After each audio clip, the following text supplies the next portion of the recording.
This is for English Comp 2 with Dr. Monday. My project, what I did was take Nathaniel Hawthorne's The Birthmark and take scenes from it to make a little graphic novel, basically highlighting how Almar, who represents Enlightenment ideas, and Georgina, who represents romantic ideas, just interact in the story, where science ends up killing Georgina from Enlightenment ideas of wanting to destroy the perfect sublime that is Romanticism's ideas.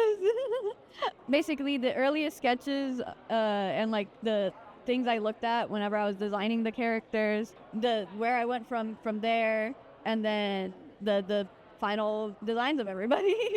This was a project I did for intention for little children. I went to Kingston Elementary School. We dropped Alka-Seltzer tablets into the little video you see here. So yeah, just a cup with water, oil, and just stuff you would find at home, really. I tried to make it easy for children to be accessible to do this if they really wanted to.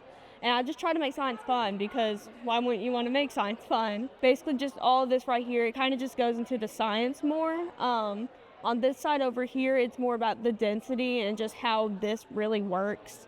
What numbers are greater than others, because when you have to look at a density graph, you have to tell which densities are higher than the others. And so yeah, I just have like this little alligator here just teaching children what numbers are bigger, comparing apples. Really, I just tried to make it fun for them, and they really enjoyed it. This project is about a family member of my own. It's a case study, and pretty much what I did was I looked back into her childhood, her life now, and see if like any changes have been made. So what was really interesting was looking into the cycle of abuse, because that was something that was really prominent throughout her life. Even like looking back into her parents' life, that was something that was always there. And to see that parts of it had been broken, but there were still parts that remained intact, that was really interesting to see, like, especially like between the interactions that she had, and just between her and her children and even other family members, seeing how that abuse still stood there. It's a study on effective prompting for enhancing your learning with ChatGPT while maintaining your academic integrity, since that's a real big issue. Primarily, it's going to be focusing on how to use it for literature and writing classes and your writing projects. But the techniques that I'm going to discuss are useful across any of its uses. How to identify when it's hallucinating, what a hallucination is, which is when it gives you that really good sounding information, but it's full of bad information. That's a hallucination. And then I'm going to do so by showing you real-time examples through copy and pasting the prompts in the conversations so you can see what it looks like. Why are birth rates declining in America? And originally I was set. I knew exactly what it was. I knew it was abortion rates, and that was it. Like, abortions were high. That is not all of it.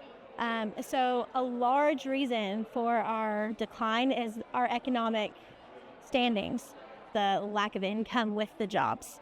People don't feel like they're able or have the ability to have children because they don't want them to live in poverty. So they're like, well, if I can't give them baseball, then I don't need to give them a life. Another reason for birth decline is the fertility has gone down. Women and men alike are struggling to have children, and they're having to use more resources like fertility clinics and drugs and implantations and things like that. And then another like really big thing on why they've declined is that women have decided that they don't want to have children. They want to go on to get their bachelor's, their master's, their doctorates. They want to live their own life that does not include a little one in tow. What we need for an economy to survive and thrive, we need 2.1 children being born per household, and we only have 1.6. So at the rate of decline, if that something doesn't change within the next 2 to 3 generations, we will not have enough adults to successfully run our country. This was for my communications class last semester. and I did my project based off the work I did last summer at Oak Ridge National Lab. I was a part of the NGP, Next Gen Pathway to Computer Science program, and what I did was, between me and my mentor for 5 weeks, we decided to do power outages. And for power outages, we decided to find a storm path, and from there we did data cleaning, we converted the times, and we did analysis on the storm, and we were trying to figure out the question: is it small areas and communities that have issues getting their power back because of resources, or is it the powerless storm that is the problem? And even though our current data is inclusive, we've made great progress and have confirmed are ethically sound. And we've now analyzed enough data to bring federal attention to this issue. And next summer, I'll be doing more on this. So thank you. My name's Brian Smith. A little bit of information about me. I'm going to be pursuing a law degree after I transfer to UT from here. My project's called ChatGPT, a study on effective prompting to enhance learning while maintaining academic integrity. The purpose of the project is going to be to demonstrate the technical limitations of ChatGPT and ways that you can overcome those through prompts. That way you can enhance your learning instead of replacing it, because the purpose of the project isn't to replace our educators or our resources, but to help us enhance our learning efforts, especially for students writing an essay in the 11th hour that's struggling with it and needing some help. There's ways to get that, to do so without prompting or giving you the text to be able to write your essay for you. And I'm going to lean on my personal experience with it. ChatGPT came out in November of 22, and I was using it the day I read the article that it was released, which I think was a few hours after it was said to have released. I've had, between my two accounts, I've got over 300 conversations, and I can't even begin to tell you how many hours that is. My one appendix is 77 pages, and I think that conversation took me about 3 hours to go through it to come up with that appendix. In addition to that, I'm going to support my personal experience with it, with the scholarly resources, some of the technical studies that they've done to that talk about why it does what it does, and the newer versions are getting better because they just have a larger data set, and they're able to prove the larger the data set is, the less frequent things like hallucinations, which if anyone in the room has used ChatGPT, it'll sound really convincing and it sounds really good, but it's completely false information rooted in nothing. And they call that a hallucination. I just thought it was a funny way to make fun of ChatGPT and technology. That is what the community calls those. So that it's going to give you some of those terms so that when you're reading about it, you understand.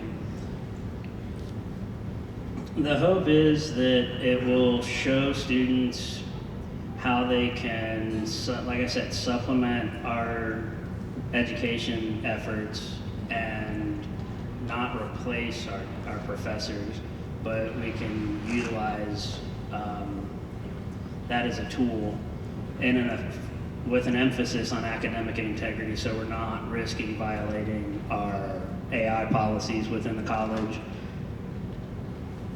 especially when it comes to writing, because if you're not careful, it'll write for you, and just copying a little bit of that or not properly rewording what it's giving you is technically a violation of the policy. So there's ways to prompt it that will give you Socratic methods to help you improve what you've done and expand your learning. Just like a resource is, if you were to go talk to your professor and ask them questions, they're not going to just give you the answer. They're going to ask you questions to make you think. There's ways to get ChatGPT to do that, but you have to know how to prompt it, and that's the purpose of the project. So I'm hoping to have that finished in the next week or two. The few who stopped by, I don't have a finished project yet because I'm just now to the point where I'm going to be putting all of the examples together, so that should be done in the next couple of weeks. Thank you. My name's Erin Hensey, and I have finished my time at Roane State. I graduated with an associate degree in pre-health, and I'm now going to LMU and pursuing a bachelor's in biology on the pre-med track. And this is an honors project that I did for biology too while I was at Roane State. And I'm just going to kind of give you guys a brief overview of bacteriophages and their applications to medicine and the food industry and a couple other practical areas in our lives. So a bacteriophage is specifically a virus that is going to attack bacteria, and they were discovered in 1915 by Dr. Frederick Tort, and they can be found almost everywhere. Anywhere that bacteria is found, you can assume that bacteriophages will also be found, even inside our gut, because we have bacteria in our gut. And that may seem scary because you might think they're harmful, but since they only attack bacteria, they're not exactly harmful to us. They can attack good bacteria, and then that could be damaging to us, but our immune system generally can compensate for that as needed. So as far as the anatomy of a bacteriophage, the most important thing I want to point out to you guys is their tail. So they're going to parasitically attach to bacteria when they are attacking them, and that tail right there is what's going to penetrate into the bacteria, and they can insert their DNA into the bacteria through that tail, like a funnel. There's a lot of bacteriophage families, but they're generally classified based on their genomic content, which whether they have RNA or DNA, and they also have differences in their outer membranes. A pretty interesting fact is that there is approximately 1 trillion phages for every grain of sand in the world. So that kind of puts in perspective just exactly how many there are and how small they are for there to be that many in our world. This is probably the most important thing about bacteriophages. They have 2 different types of replication that they can do, but for this one, this is called the lytic cycle of replication. And why it's important is because ultimately bacteriophages are going to kill their host cell in this, which means the bacteria is going to die. And here you see kind of what the lytic cycle involves. They're going to insert their DNA into a bacteria host and then reproduce within that bacteria cell. And then once they're done reproducing, they burst through the cell and break it and ultimately kill that bacteria. Alternatively, you can undergo the lysogenic cycle of replication with bacteriophages, which is different in that the cell does not get broken, so it will not kill the bacteria. Instead, the DNA is inserted into bacteria, and the bacteria is sort of hacked, and it produces only bacteriophage offspring in a normal way that bacteria would replicate, except it no longer produces its normal bacterial offspring. And as I said, bacteriophages can undergo either lysogenic or the lytic cycle of replication, but there is some exceptions where they can undergo both types. The lambdaphage is an example of this. Lambdaphages are spectacular in that they can detect when host cells, so when when the numbers of them are diminishing. So then if there's not a lot of host cells available, they can switch to the lysogenic replication to conserve hosts so they don't kill off all the potential hosts that there are available. Bacteriophages have a lot of contributions. They're really important to bacteria, especially because they help in creating mutation, which will lead to evolution in bacteria. And then also, they have a really good role in the carbon cycle, which I'll talk a little bit about later on. Bacteriophages also produce a lot of enzymes when they are destroying these bacteria host cells. And these enzymes can also be used in certain fields like medicine and the food industry for us, which is very important. And then we also can do phage typing, which is a useful diagnostic procedure that utilizes bacteriophages to determine which sort of bacteria in our system are most susceptible to phages so that we can develop different treatments and understand and have more information about our bodies. And then this is probably one of the most important applications of bacteriophages here. So I want to talk about CRISPR. CRISPR stands for Clustered Regularly Interspaced Short Palindromic Repeats, And this is essentially just the immune system that bacteria cells use to fight against bacteria, phages. So what's going to happen is the bacteria have this special enzyme called Cas9, which can cut a little section of bacteriophage's genome. So they take a piece of the DNA and they store it in their own cell. And then when the bacteriophage comes back, they remember that bacteriophage is bad, and they will be able to fight against it and activate their immune system in that case. And the Cas9 enzyme is of particular importance to us in medicine because it allows us to cut sections of our DNA. So we can use that for gene editing and certain types of gene therapy, which are in development now. And so a little bit more about phage therapy. That's just the use of bacteriophages to specifically target the bad bacteria that we don't want in us. So we can kind of use those bacteriophages for specific targeting purposes. And you might think this sounds awesome, but we actually have not got very much approval in the United States to use phage therapy yet. And that's because there isn't enough research done. We're not certain if all of these techniques are perfectly effective, and it's important that we don't waste resources and time if we aren't sure that these things are going to work out for us. But phage cocktails might be a way to get around that potential lack of effectiveness. We can most likely use phages safely together, and if we use more than one in a treatment, then that's going to increase our odds of finding some sort of effectiveness. Bacteriophages are crucial in the food industry, specifically to controlling pathogens that might affect livestock or crops, whether it's after or before the harvest. And if we can reduce the amount of bacteria that are infecting our livestock and our crops, then that's going to be able to stimulate our economy because we won't have as much economic losses. And also, we can sanitize our equipment better in certain industries by killing off the bacteria with bacteriophages using the lytic cycle. And a little bit more further into agriculture, we can protect our crops because certain bacteriophages are useful in pesticides. Bacteriophages are also found in the oceans, which they play a really important role in there. So if you think about when bacteriophages are bursting a bacteria cell in the lytic cycle, those bacteria cells that got destroyed are releasing carbon, and they're also releasing a lot of organic compounds. And that carbon that gets released gets put back into the carbon cycle, which is super important for our world. And then also those organic compounds that are released from the bacteria are useful for the food chain, for the marine ecosystem. And also there are specific types of bacteriophages that feed on methane gas, which is a type of greenhouse gas. And that can be great for global warming if we can somehow get more of these specific types of bacteriophages. Bacteriophages are also being used against antibiotic resistance. So when bacteria is not responding well to the antibiotics that we are giving it, bacteriophages might be an alternative to fighting those tough bacteria. Or they could be used in synergy with the antibiotics. So what that means is just that the effect of bacteriophages will be greater if used with antibiotics against those antibiotic-resistant bacteria.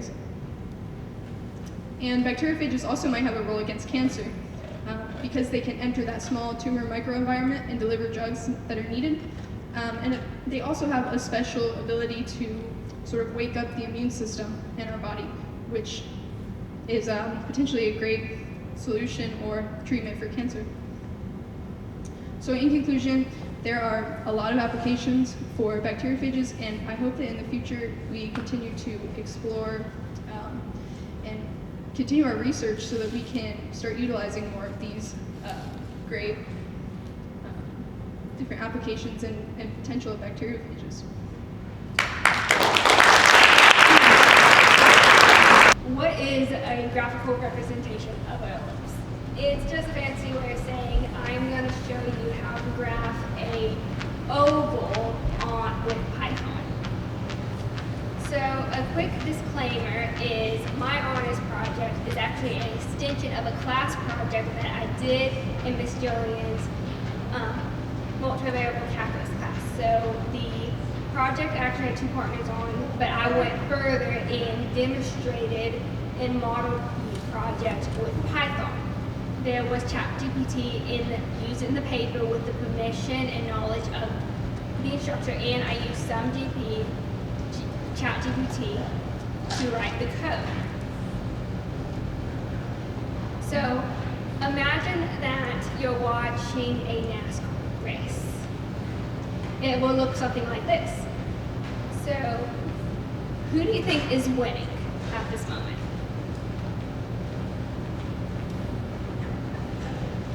Your most obvious guess is probably the black car that is right in front of the finish line. Well, if you ever watch NASCAR, you know there's like 300 laps. And it's like 3 hours long. So this could be at the beginning of the race, it could be in the middle or at the end. There's no way of knowing who is winning. So my group decided on a way to fix this problem. We took inspiration from football. When they do the replays, they have those yellow highlighters showing you exactly where the ball went, exactly what the people did. What if we applied that to NASCAR and have an arrow pointing at the leading car and following it along the track? That arrow can be drawn and represented by a vector, and a vector is a fancy line with direction.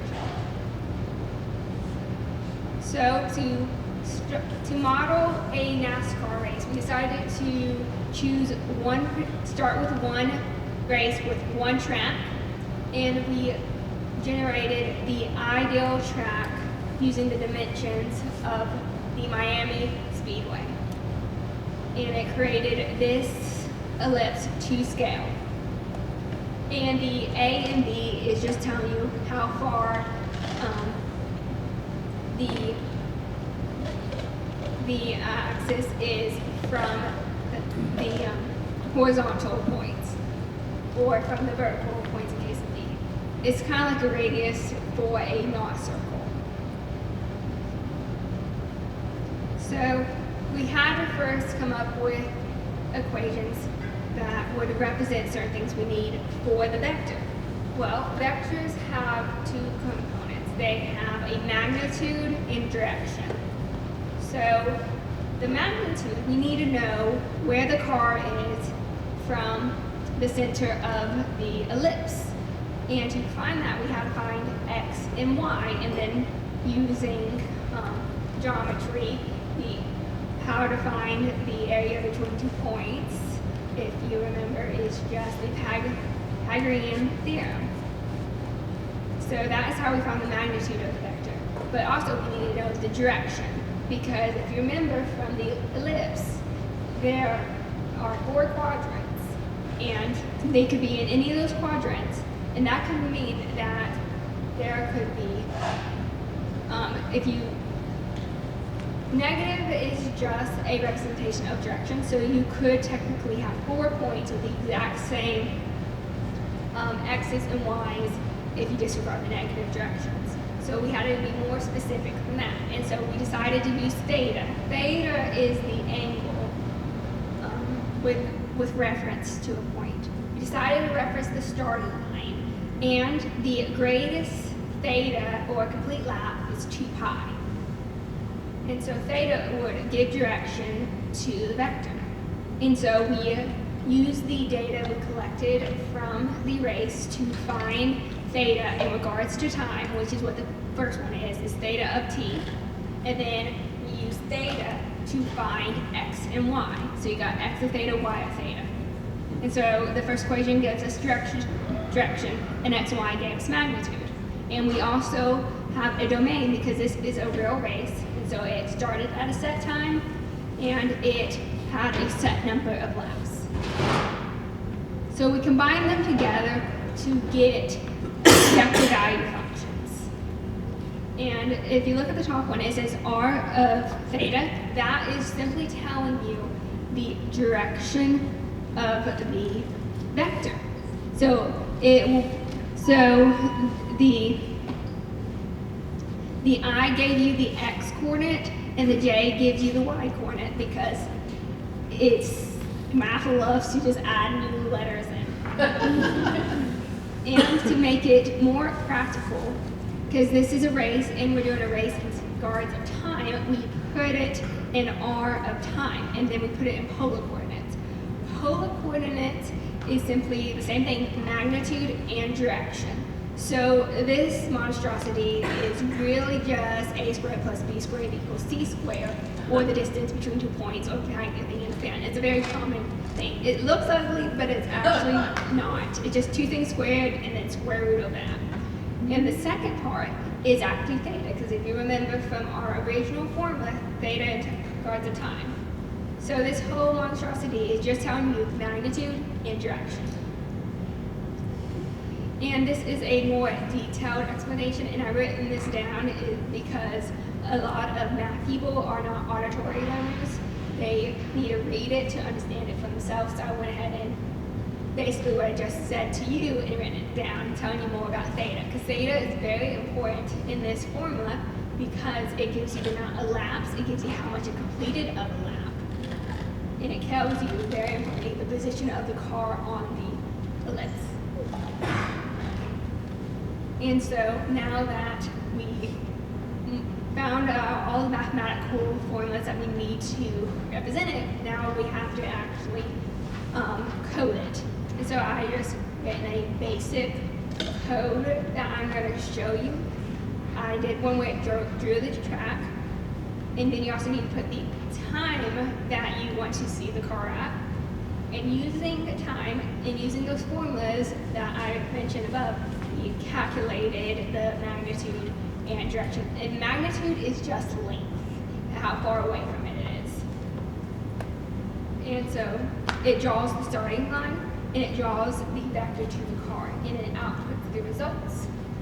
Now, Python approximates numbers, it approximates fractions. It is not very exact, but it should be very close to if you were to do this by hand. And now I'm going to show an example of the program.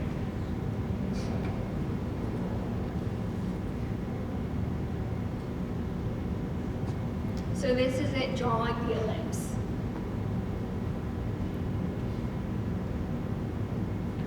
Now it's asking me in the terminal here what time I want to be.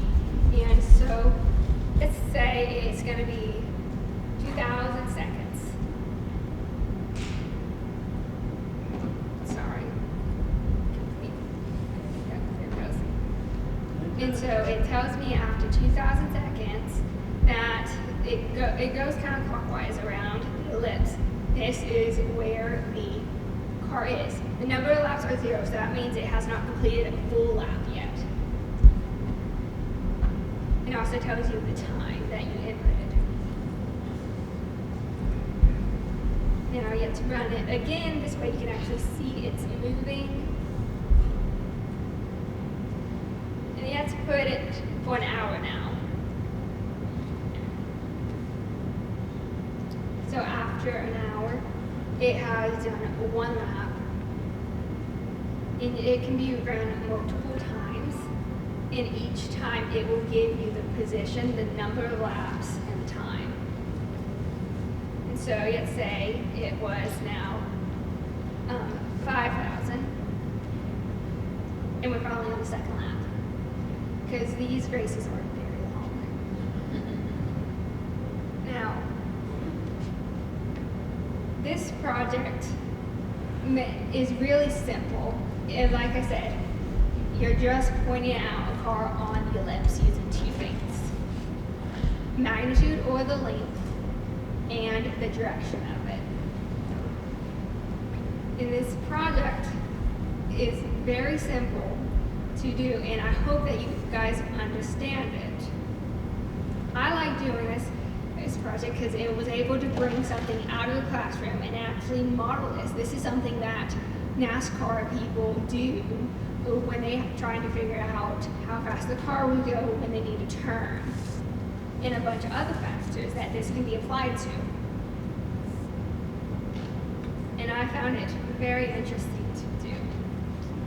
And I hope you guys did too.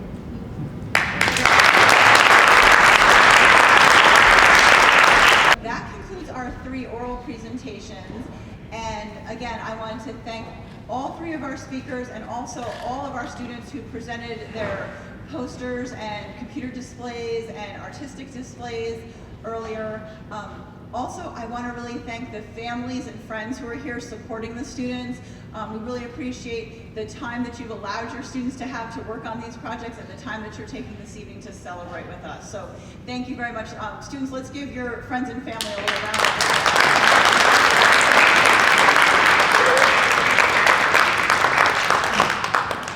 All right, so now I would like to introduce our 3rd coordinator, Jimmy Miller, and he is going to read off the names of all the students who were here tonight presenting, and we have for each of you a certificate and a pin.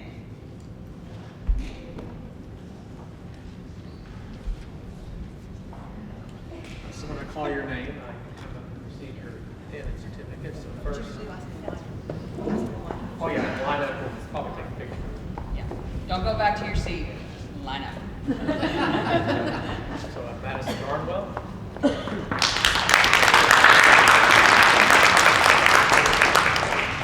C.J. Bird.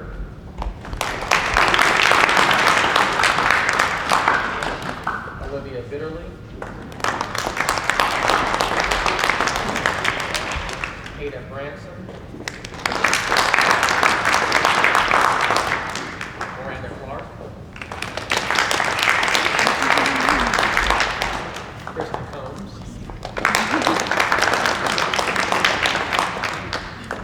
Emily Freepeg.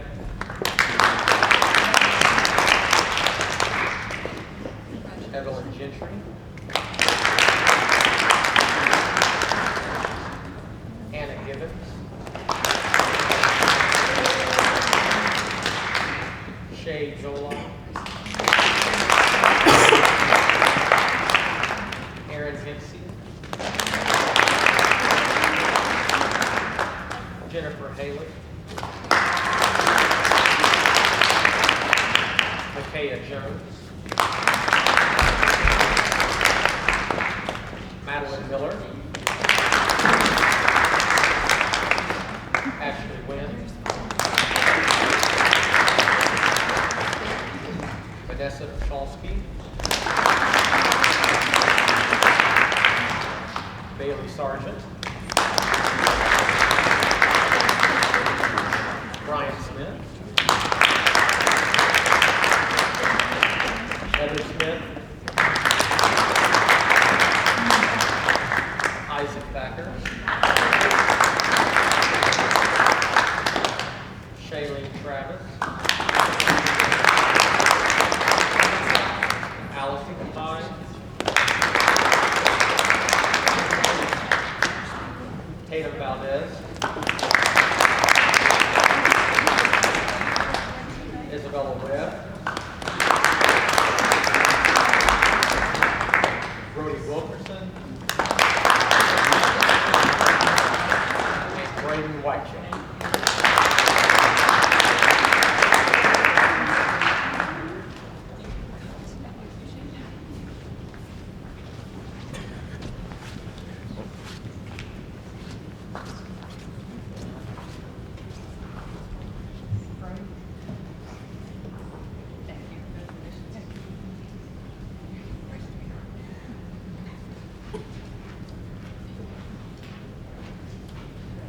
Picture of all of our presenters.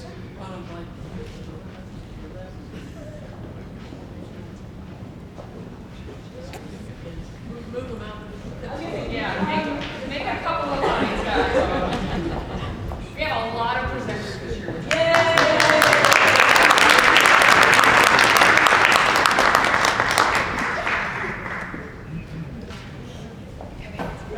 Make a window.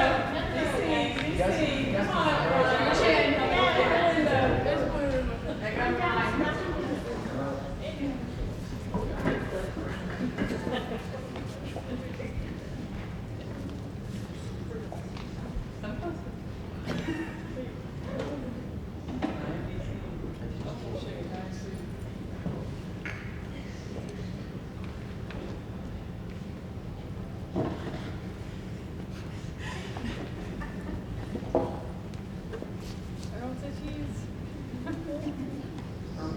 Mine's for a page or something.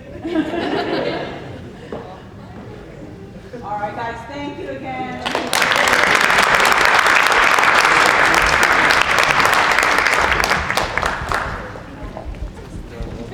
Next, we're going to recognize all of our graduates who are earning either an honors diploma or honors associate distinction. So first, starting with honors diploma, Madison Barnwell.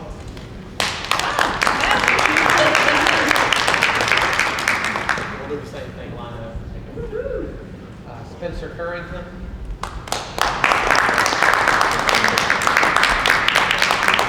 Ashley Dukes.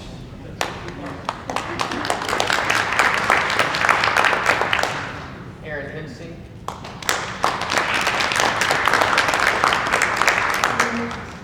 Lily Hill. Hope Moran. Mason Hyatt. Bailey Sargent. Heather Smith. And Isabel Webb. Earning the Honors Associate Distinction, Alicia Ambrose.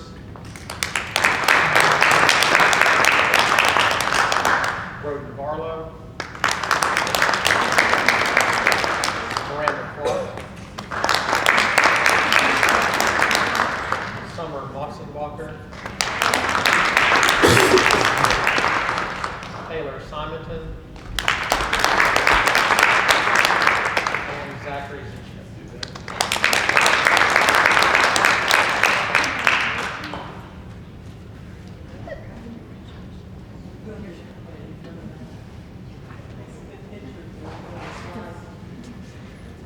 Yes, slide into the slide.